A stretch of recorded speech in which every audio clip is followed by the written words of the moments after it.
Je ne vise pas à diviser la société, une rupture dans la forme, oui certainement. Ce sont vos propres mots. Vous parlez de rupture, mais de quelle rupture?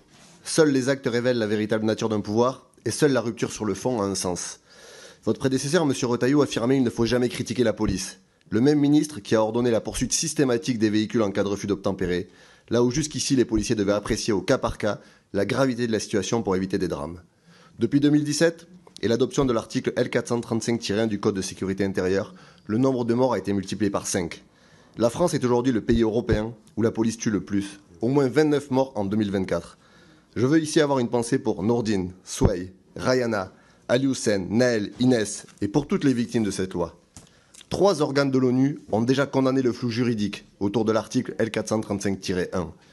Le comité pour l'élimination de la discrimination raciale s'est dit profondément préoccupé par le profilage racial persistant, combiné à l'usage disproportionné de la force, qui conduit à des meurtres récurrents, souvent dans une quasi-impunité. Les chiffres sont accablants. Les personnes racisées négativement ont 6 fois plus de risques d'être tuées par la police aujourd'hui en France.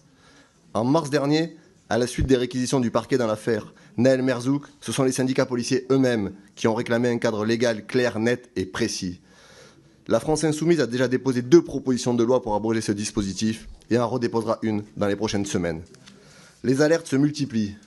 Vos propres policiers, les avertissements de parlementaires, les condamnations internationales et les morts.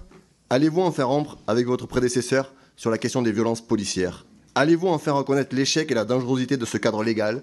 Demandez l'abrogation de l'article L435-1 du Code de sécurité intérieure et en attendant, à minima, prendre une circulaire de clarification pour mettre fin aujourd'hui à ces morts qui s'accumulent.